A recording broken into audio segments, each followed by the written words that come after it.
So, welcome everyone, and thank you for joining us for this policy pop-up webinar presented by the Professional Development and Enrichment, aka PD&E, Subcommittee of the Professional and Administrative Senate. My name is Natalie Buckman, and I serve as a PNA presenting the medical school, and I'm a member of the PD&E Subcommittee. It is wonderful to see so many of you here today. On behalf of the PNA Senate, thank you. Your engagement with our events is greatly valued and appreciated. And welcome to members of the Civil Service Employment Unit as well, who have been invited to join us. Today's session is entitled Meet the Office for Conflict Resolution. In it, we'll learn about the Office for Conflict Resolution, a system-wide resource available to all university employees. This will be an opportunity to meet the team and learn how they can help you navigate workplace disputes more effectively. We are pleased to welcome our presenters, Dr. Peju Solorin, Director of the Office for Conflict Resolution, and Max Markin, Assistant Director, Office for Conflict Resolution. A quick word about today's format. Our speakers will begin with the presentation on OCR services, standards of practice, and common issues. And then we'll transition after that to a Q&A session.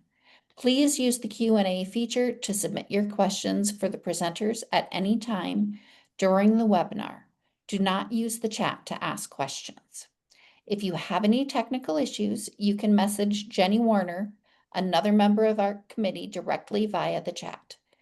This webinar will be recorded and made available to all registrants via email and on the PNA Senate website and YouTube channel. Please note that the captioning takes time, so the recording may not be available for a few weeks. We appreciate your patience.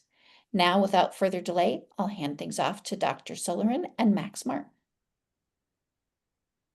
Thank you so much, Natalie. That was very kind of you, and thank you for all that information. As a fellow PNA person, I welcome all of you here, as well as the civil service folks and employees, our colleagues as well. My name is Peju, and my colleague Max and I are here excited to interact with you. Of course, in the webinar version, it's always interesting.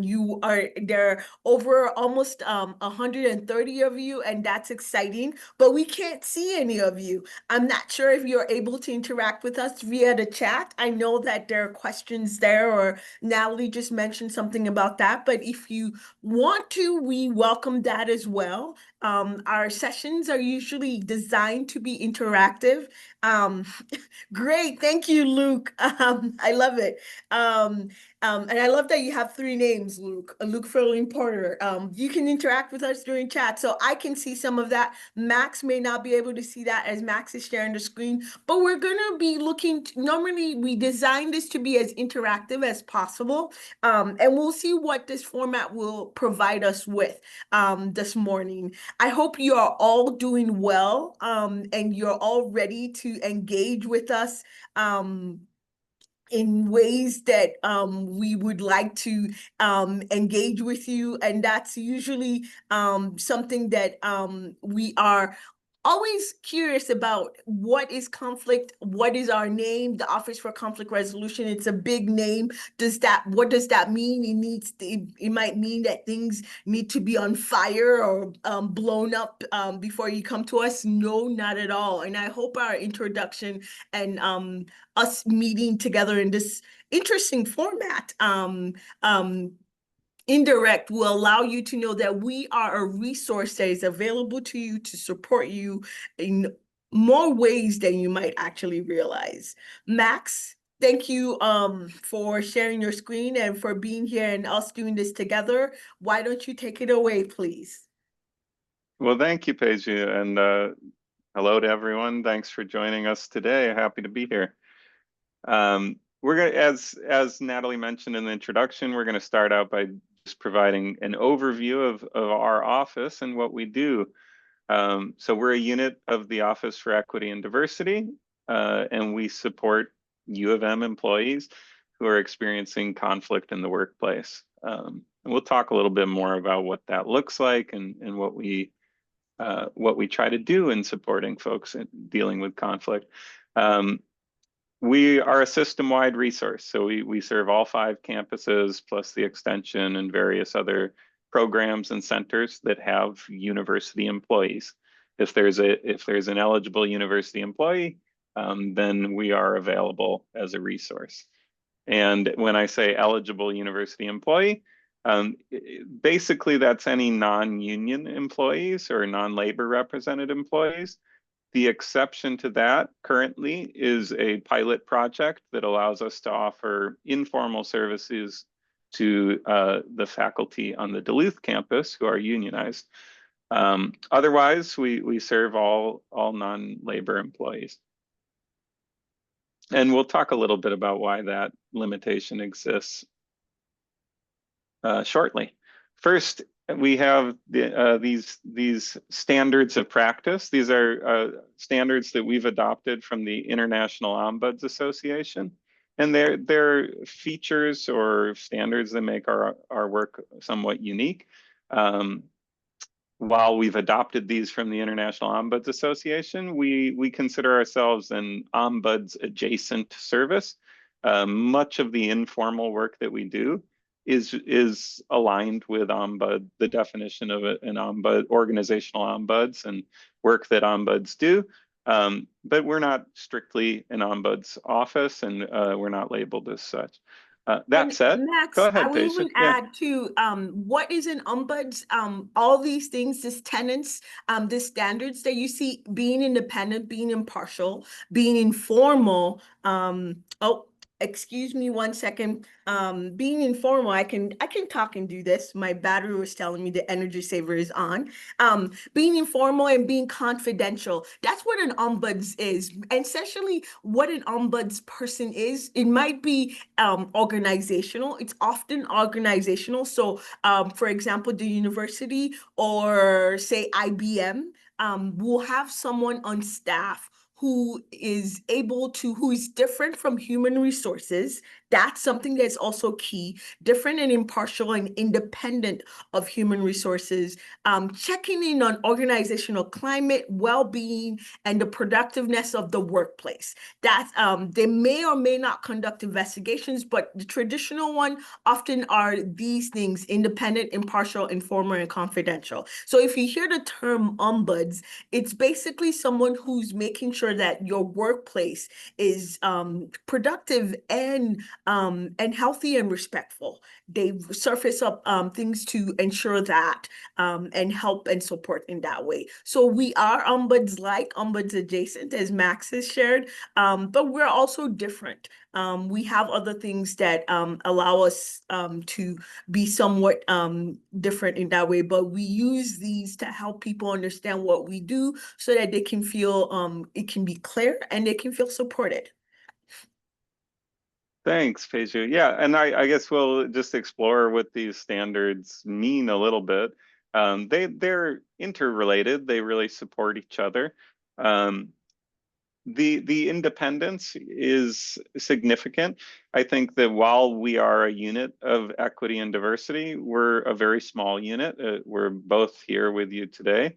And Peju and I are able to operate with a great deal of independence from equity and diversity, and certainly from other offices in the university who we really are not affiliated with or beholden to, like the Office for General Counsel, Institutional Compliance, Human Resources, et cetera.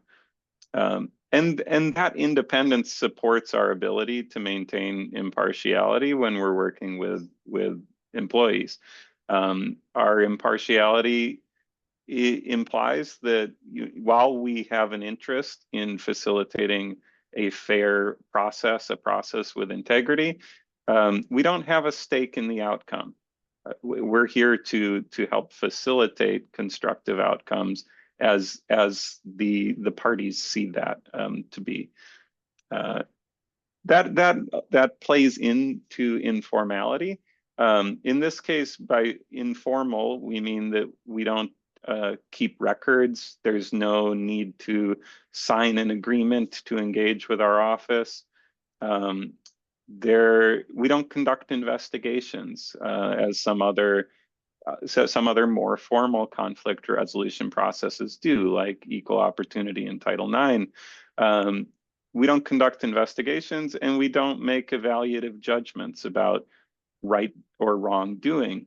We're here mostly as a facilitator, as a resource, and we work to maintain that informality and impartiality as we're conducting our work.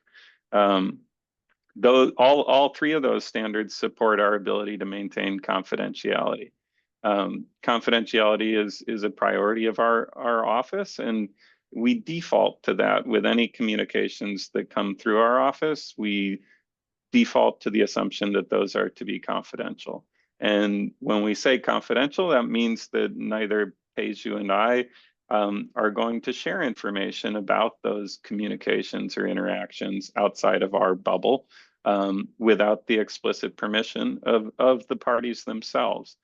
The couple exceptions to that we always share are if there's a perceived threat of imminent harm to somebody, whether the party or someone else, then we would breach confidentiality.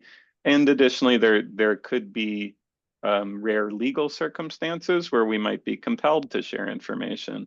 I always say that thankfully I'm yet to encounter either of those situations. And to the latter, the legal circumstances, we are careful not to maintain any records that aren't absolutely essential to the work that we're presently doing. So if hypothetically we were to be subpoenaed at some point, it's unlikely that we would have anything to share about the work that we've done. And so we go to great lengths to do our best effort to maintain as confidential a process as we're able to. Yes, confidentiality is paramount. That's often what we share and what we say in that way. One of the things that I also wanted to share when we're talking about, thank you, Max, for outlining all of those, how we're unique. A question from Dan actually was asking if there's a relationship between our office, OCR, the Office for Conflict Resolution, and SOS, the Student Ombuds Office on the Twin Cities campus. And the simple answer is yes. And Dan seems to be familiar because Dan also mentions that obviously the student office works with students and faculty, I'll add. And if we offer any joint training, we've done that before. We work closely. We went to the Ombuds conference together. We exchange ideas and often see if who or where is often the best place to serve our students or faculty members. There are also practices that we work and also think about what is the psychological safety in the workplace. Those might be different, peculiar to us more than the student ombuds services. And we're glad that it's the student ombuds services now. Some of you might remember them as the Student Conflict Resolution Center. They recently changed their name back to what it originally was, the Student Ombuds Service. Dan, if you want some more clarity on that question, please feel free to follow up if that wasn't answered specifically. But the simple answer is yes. Thank you for the thumbs up, Dan. So that's good in that way. Another thing that in our office too is that we also make sure we try to build relationships with leadership, with faculty, with staff, all across the board, just to make sure that they're aware. Naturally, you should know about our office when you're being hired at the university. That's part of your orientation through human resources or your office or team or unit. Sometimes when we are actually new to things, there's so much information, it can be like drinking water water out of a fire hose and you may not remember. So that's one of the things that we are keen to make sure that we are often reminding folks that we are here, and we exist and we are available in an independent capacity, in a confidential capacity. We're free. You don't have to pay to come to us. So, and in an informal capacity, it doesn't need to be a huge thing. I often share at the end, but I'll share it now. If you just need someone to hear you breathe, to throw out ideas and all of those things, we are there in that way as well. So yes. Thank you, Peja. And just one more note on Dan's question. Yes, we have a relationship with Student Ombud Services as colleagues, and as Peja mentioned, we attended a International Ombuds Association conference together. I'll just add that relationship doesn't conflict at all with these standards up on the screen, and actually this SOS practices the same standards. So while we're colleagues, we are still independent and we still maintain confidentiality and all of that. Moving on to an overview of our services, we offer trainings and workshops like this webinar. Conflict Competency 101 is our standard workshop that we're offering.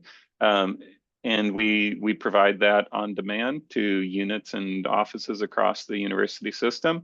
So I'll throw out there, if any of you feel like the content we present today or any additional content around managing conflicts effectively, constructively, if that seems like something that would be of interest to your unit, feel free to contact us. We'll always be willing to set up a consultation and see how we might be able to offer that, either that training or something a little more specialized to your unit. The informal services is really the crux of the work we do. That's our main focus. We are available anytime an employee is experiencing a conflict or just wants any sort of guidance around conflict. And we field inquiries from all sorts of employees experiencing all sorts of situations. And we always begin with a private consultation. So we'll meet with the employee privately, typically on Zoom unless requested to be in person. We'll meet with the employee, and that initial consultation is really a chance for us to hear the employee's story, to understand, what brought them to this point, what prompted them to reach out, what are their concerns, maybe help them sort of explore those concerns and understand better what are their underlying interests, what outcomes are they hoping for. And from there, we can explore different options for moving forward. And those options might involve further work with our office, or it might be referrals to other resources at the university. The other processes that we provide are listed here. Facilitated dialogues, mediation, and circle processes are all joint interventions where we work with multiple employees at a time, helping them to communicate.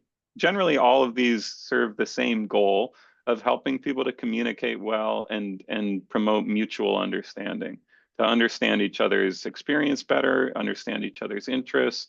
And from there, that's the foundation that we build that allows for problem solving and conflict resolution, should that be appropriate. But it really always begins with effective communication and mutual understanding.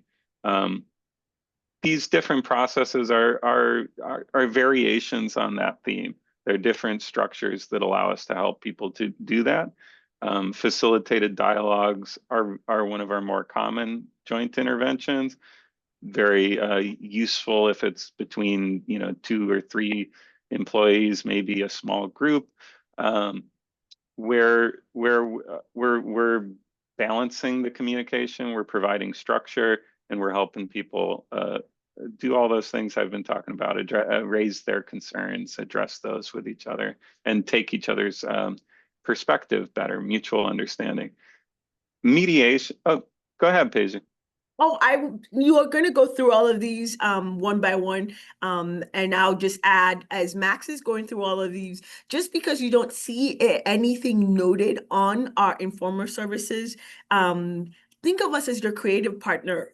We have done facilitation and vision planning and just coming in. So there might be things that you might see on there that you're curious about, or you're curious about something else. Feel free to ask us more. Because our office and our capacity is open to co-creating with you and working in an informal way. These are the main things that we do, but we're also open to other services as well, as long as they're informal. Yeah. Yes, Max, you're talking about mediation. Oh, for sure. Yeah, I mean, that's a great point. I guess finish this thought and maybe touch on that, but mediation differs from facilitated dialogue slightly in that it's somewhat more focused on a specific issue. If there's an issue where folks have differing opinions about how to resolve it, and they're looking to have help negotiating that agreement. I sometimes think of mediation as facilitated negotiation. So a little more focused on that specific issue. Circle processes are very broad, and on the other end of the spectrum, perhaps. It's a process where we often use it when we're working with a larger group to help foster, again, good communication and restore relationships, or build relationships or restore relationships is one of the real benefits of the circle process. As Paige mentioned, our informal services aren't limited to these. These are kind of the conflict management menu that we have that we often pull from. But we're always ready to meet folks where they are and address the concerns they have. And sometimes that's less directly related to a conflict and more facilitation around an issue that perhaps has potential for conflict. We've done, helped departments with their mission statement and vision statement, planning for the curriculum changes, things like that, where there's not necessarily an acute conflict there, but it's a process that has a lot of potential for difference of opinion or strong feelings. And so we come in as facilitators to help guide that process. And then moving on to that third column there, the formal grievance process.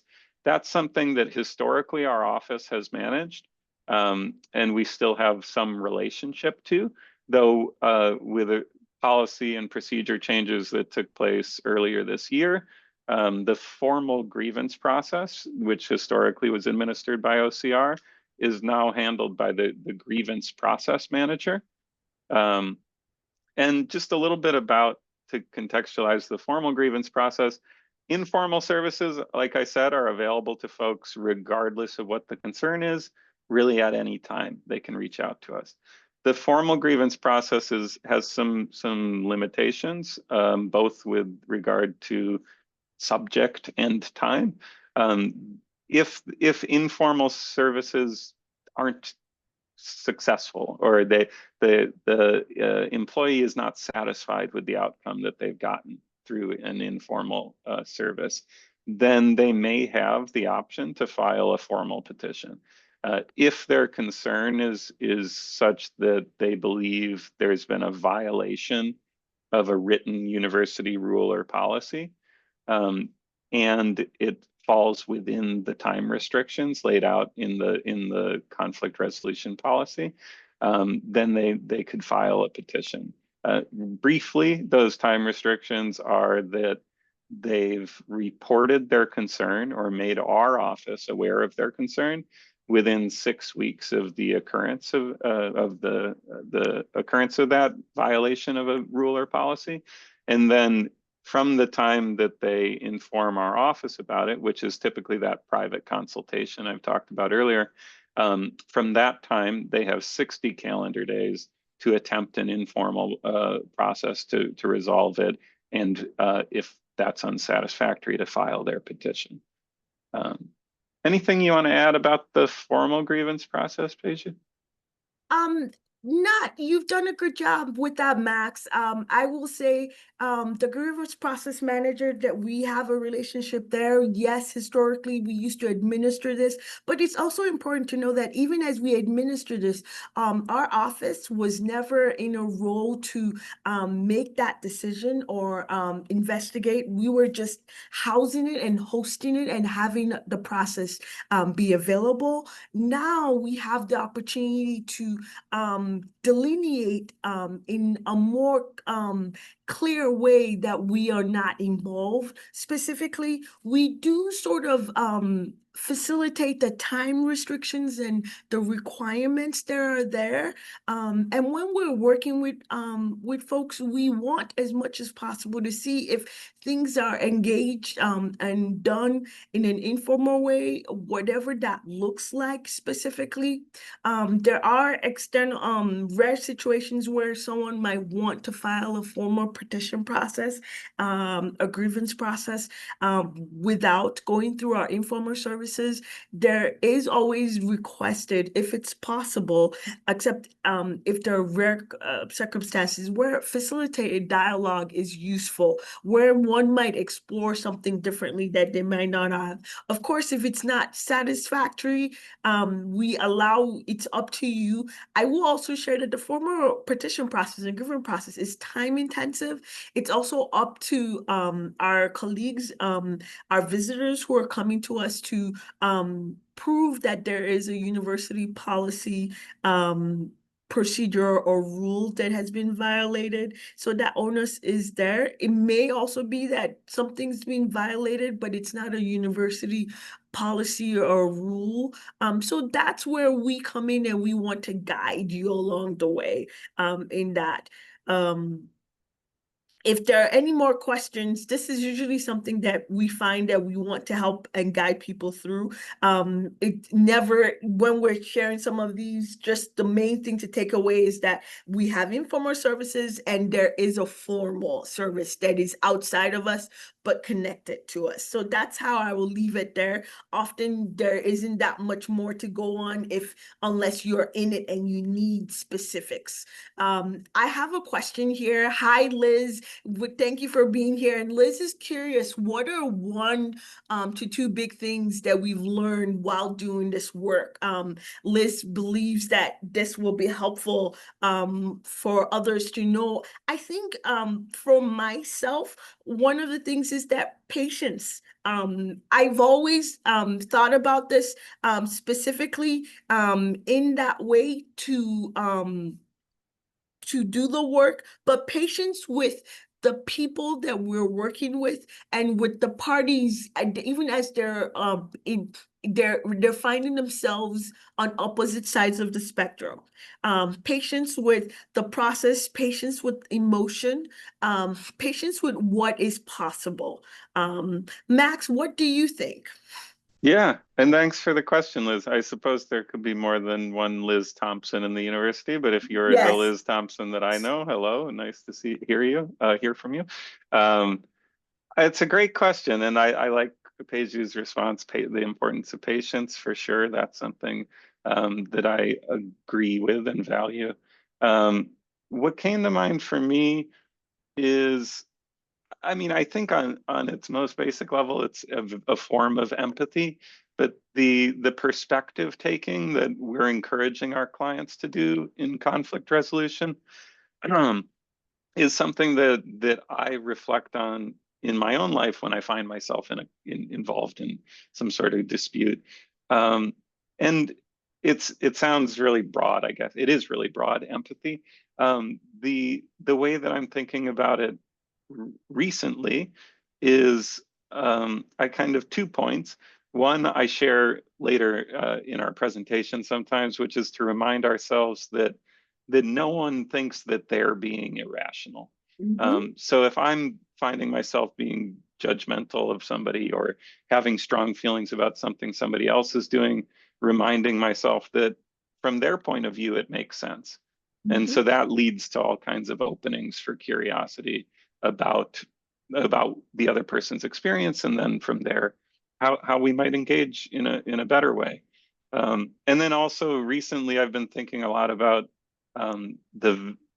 I guess, pride and the importance of face saving when we find ourselves in conflict with other people, reminding ourselves that everyone needs that ability to maintain that opportunity to maintain their pride. And so no outcome is likely to work for the other person if it doesn't allow for that. And so looking to create opportunities for face saving, whether it's something I'm directly involved in or something I'm facilitating for others, that's what comes to mind for me.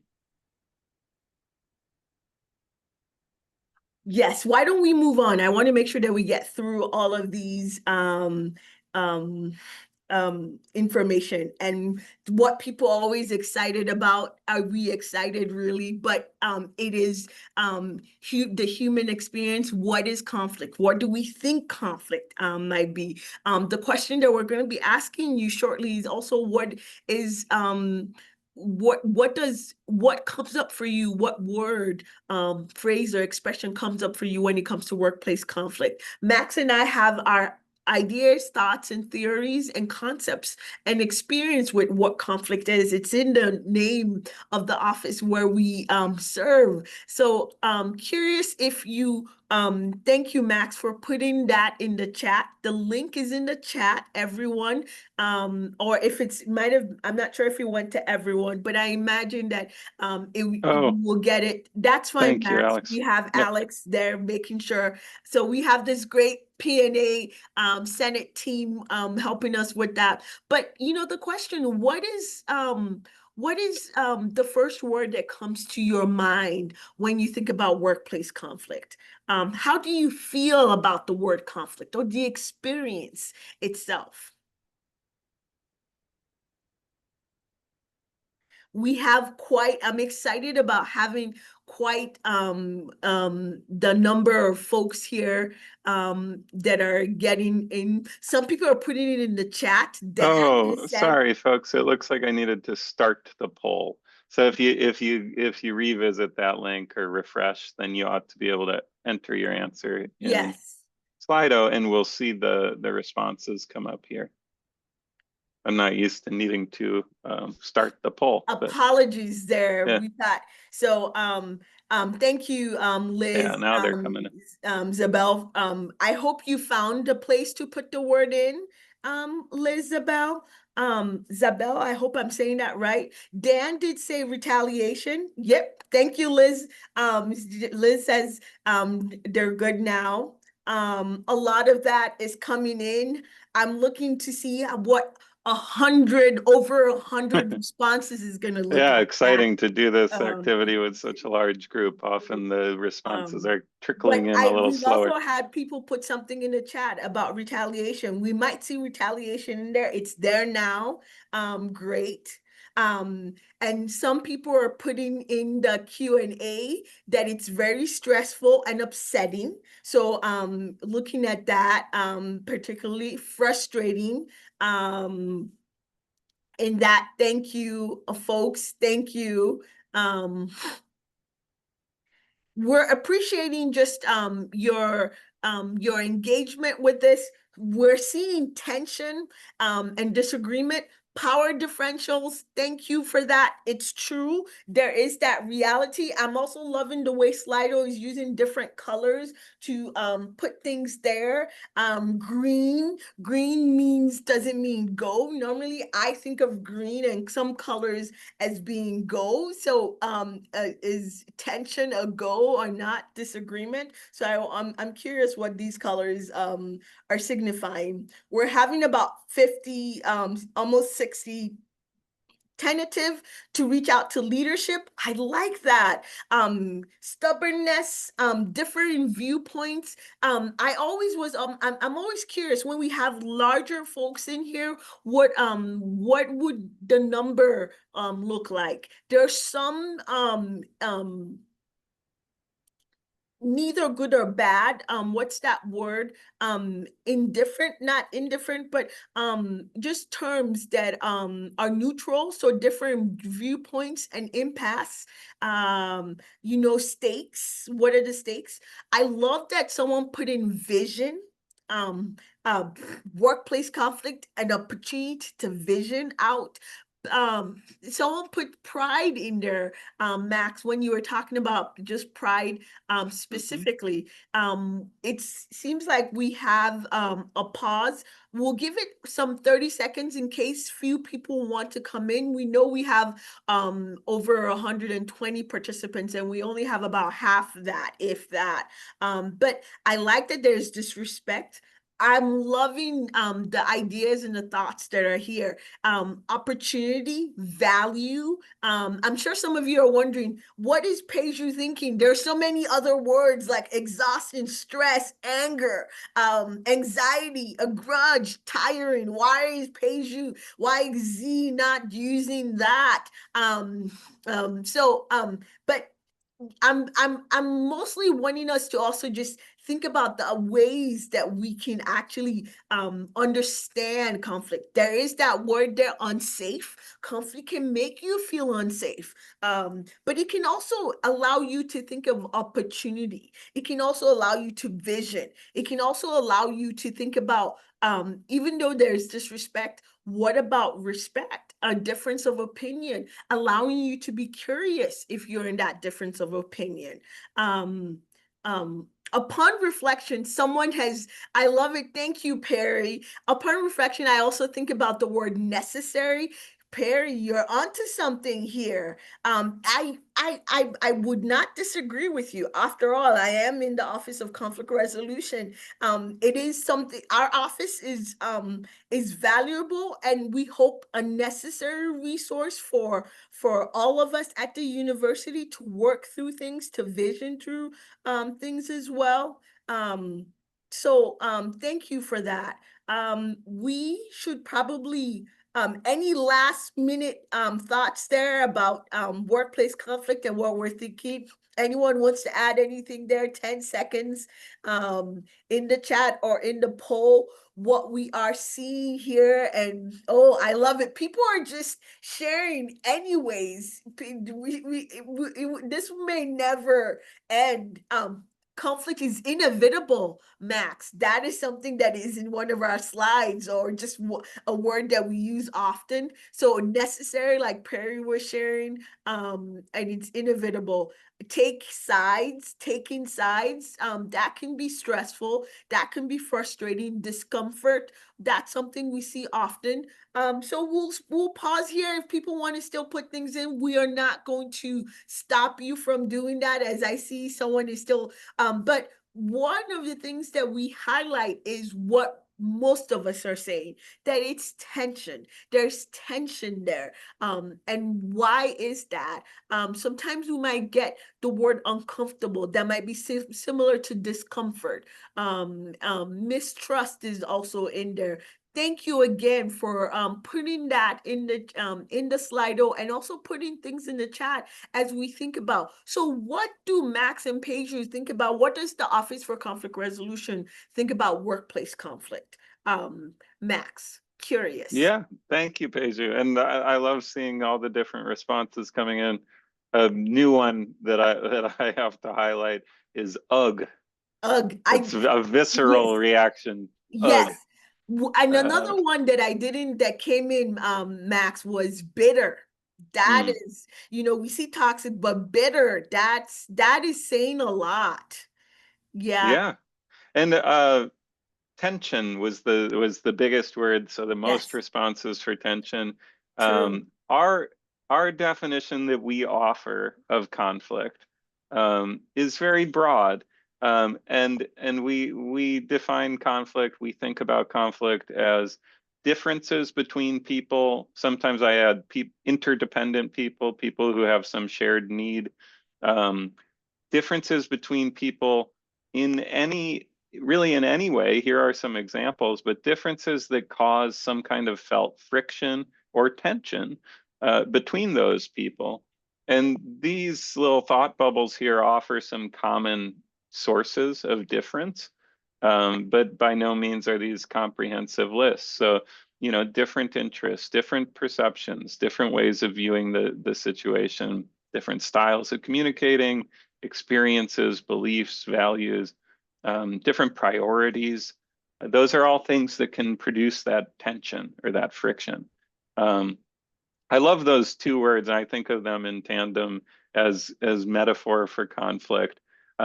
Because as Peju mentioned when we were looking at your responses to that question, somebody put, I think somebody put this in and you commented on it, Peju, opportunity. Yes. As one of the things that we like to do and that conflict theory helps to do is to shift the frame that we're thinking about conflict in, from one with a lot of negative associations to something a little more neutral. And we'll talk about that in the next slide. As we do that, I think of these words tension and friction as metaphor for conflict, where they might be uncomfortable. Friction might be something that's uncomfortable. If you know, your shirt is chafing, that's friction that's uncomfortable. Or tension, if it will stick with the analogy, if your shirt's too tight and there's tension there, that could be a source of discomfort. But physically, friction and tension also produce energy. That's how, you know, how machines move and how things happen is through friction and tension. So I love that metaphor. And these foundations of conflict theory are that, yes, like Peju said, conflict's inevitable. Anytime that people are interacting with each other, they're liable to have differences.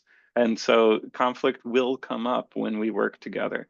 But along with that, we shift the framing of it so that it's not necessarily negative. It's not inherently good or bad. I always remind us that it can be good or bad. Conflict can have good or bad outcomes, but it's not inherently, the conflict itself is not good or bad.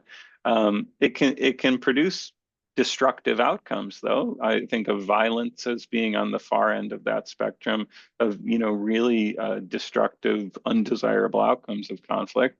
But it can also result in positive change and in better relationships, better understanding of each other.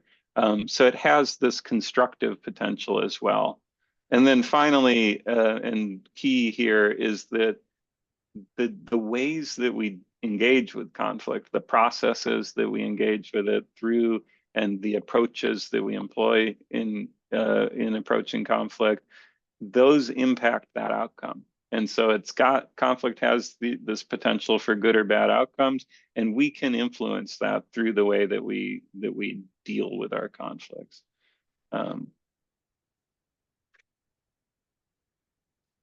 We have, I guess, being mindful of time here, Peju, we have some choices to make. Yes, we have some 10 minutes. Yeah, so that we where want would to you go like to through take it this. in the presentation? Just keep proceeding sequentially, Yes, or do we want to jump? I think it would be good for us just to mention Mary Parker Follett, and who was a pioneer. We might not always know that. She was a female pioneer that is not known as well as her male colleagues. But we want you to understand this and just read this quickly. Max and I are going to share some things about how we see Mary Parker Follett and Martin Luther King doing this work in practice. And we will just touch on one or two strategies for you in the time that we have. Yeah, for sure. I always love to give Mary Parker Follett the attention she deserves. She was as Peju mentioned, underappreciated and really ahead of her time. She was writing about this idea of conflict as having constructive potential decades before others who had, I guess, more popular ways of framing that, or who were recognized, I'll say, for their work. Men in 20, 30 years later with very similar ideas getting attention for it. So we like to give some attention to Mary. and this quote here, while it's a little dated in tone, is really underscoring the same concepts that we've been talking about, that it's possible to conceive conflict as not necessarily a wasteful outbreak of incompatibilities, but a normal process by which socially valuable differences register themselves for the enrichment of all concerned. And we have a couple more quotes here we like to share. Yes. There's another Mary Parker Follett quote, that the core of a social process is not likeness, but harmonizing of differences through interpretation. And that reminded me of this famous quote from Dr. King, that true peace is not merely the absence of tension, it's the presence of justice. And both of these suggest that conflict's not something to be avoided necessarily, or minimized, or eliminated, prevented, so much as it's something to be engaged with, to try to realize its constructive potential. Yes, exactly. The differing viewpoints, some of you mentioned that. So not likeness in the workplace, but exactly more, what can I be curious about? Particularly, what can I pause and think through? Yeah, yeah, and you know, the Dr. King quote helps remind me that conflict can occur. It does occur at all different scales, different levels of systems, big societal conflicts, as well as the workplace disputes that we might deal with in OCR, and that regardless of that context, these same basic theories apply. That it has this constructive potential. In 10 minutes, we'll just introduce you to this framework. We won't have time to go into any detail, but this is a framework that charts some different common approaches to conflict in relation to these different values of, do we value the relationship, or do we value the outcome? And I like to use it as a map, sort of, where the position of these approaches on this chart the suggestion is that these approaches make sense as good approaches to conflict when these conditions are met. So and if I'm using the map and I'm seeing that the way that I'm engaging with a conflict, or the way that somebody I'm supporting is engaging with a conflict, doesn't fit into the framework here, then to me that's an opportunity. It's a bit of a warning sign that, hey, maybe we can approach things differently. Maybe we ought to consider how we can shift our approach. And to walk through the approaches briefly, avoidance, very common, as we all know, to avoid conflict. A lot of the words that came up in that first activity are justifications. They're reasons why someone might avoid conflict. Ugh, it feels unpleasant. I don't want to deal with it. And so the framework suggests that if we don't care so much about the outcome of the conflict, and neither do we care very much about the relationship with the other person, then avoiding the conflict makes a lot of sense. Why get involved? Alternatively, if we really value the relationship, we don't want to upset the other person, we don't want to make waves, but at the same time, we don't care much about the outcome of the disagreement, then we might be more of a teddy bear and accommodate the other person's needs, smooth things over, and go along with what the other person wants. On the Max? Yes. Oh, I was saying that if I may, I would just check in here, since we have about 6 minutes really, and just talk about the collaborating. Collaborating is not something that we always say this is the pie in the sky. Particularly, this is what we encourage folks to do. But as Max was walking through some of this, the key that we want you to take away from this is really that you might find yourself in one of these situations. Don't label yourself as the forcing or compromising or smoothing or avoiding. See how this might actually serve you in that situation or in that context? Is it more useful to smooth things over? We will defer to you, especially if you're working with us. Collaborating is time intensive, but maybe not as time intensive as you might think. And then the compromise in that, that's what we were really hoping and thinking that we would want you to take away from this, not to group yourself or label yourself, limit yourself in that way, but think about how it can be useful. One of the questions here that there's a question from Linda that I will answer shortly, but another question that we have from Alex is how should we generally navigate conflict across power differentials or cross-cultural understandings and misunderstandings? This outcome and relationship is one way we can think about that. Is it useful to avoid? Is it useful to collaborate or smooth over? Is it useful to force? That's how we're thinking about it. When it comes to power differentials, you can bring us in as impartial bodies,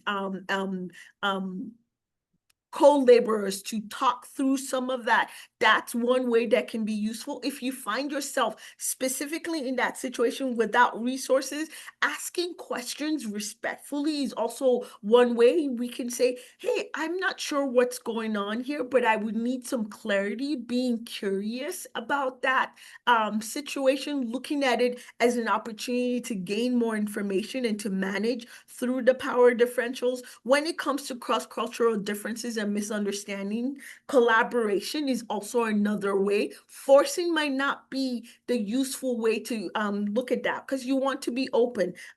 Smoothing might be an opportunity to ask if something is going on. Being curious and being open is there. Linda had asked, what tool or approach do we use in most situations? And I would say that respect is that we are always looking at ways to model behavior that is respectful. Why? Because we find that respect is one of those things that shifts people into being cooperative and open to working in a constructive way or so. So that's one of the things that I'll leave it there, because we're at 11:54, and I know that our team will need 2 minutes or so. Max and I will still be on until things officially close, but I'll leave it there for now.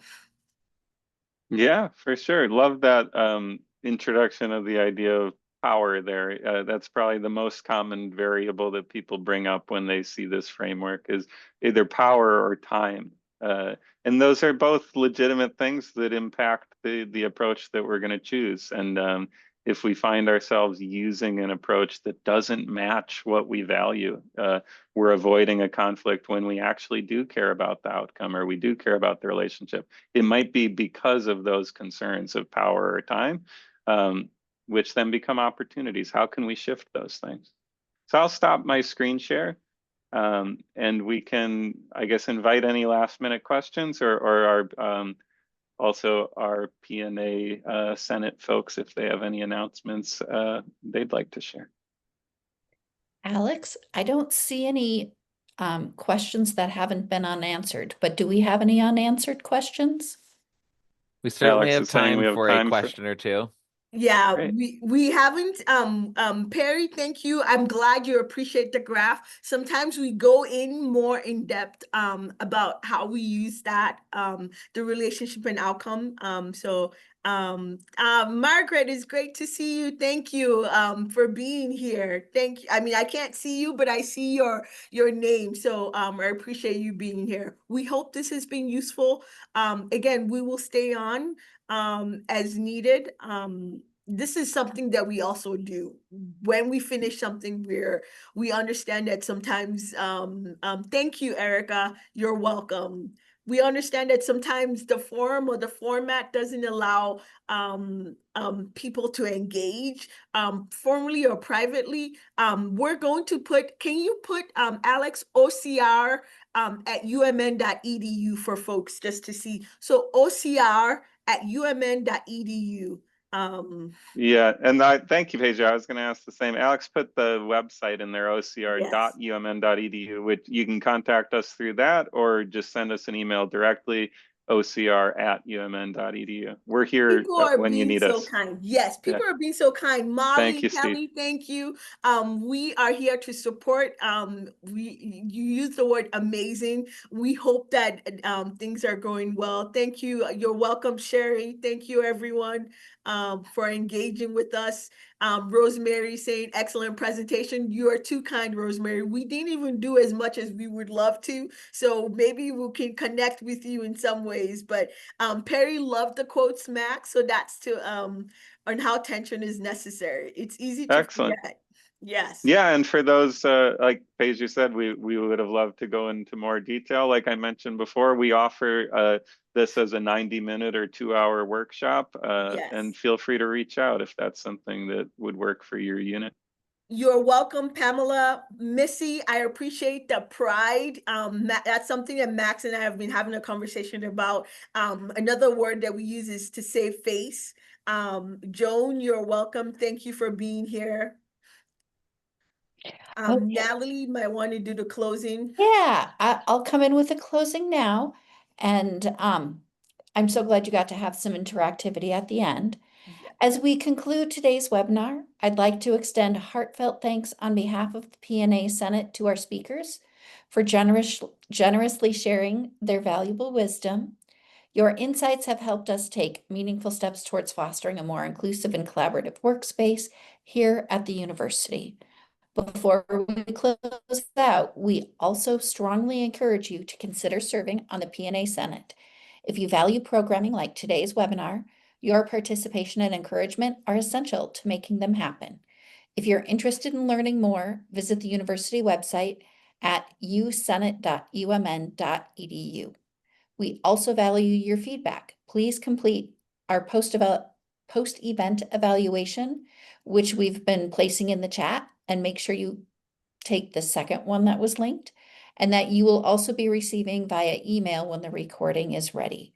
Also note that attendance at today's event can earn you well-being points. Use the redemption voucher code we've been placing in the chat to earn 200 points for attending.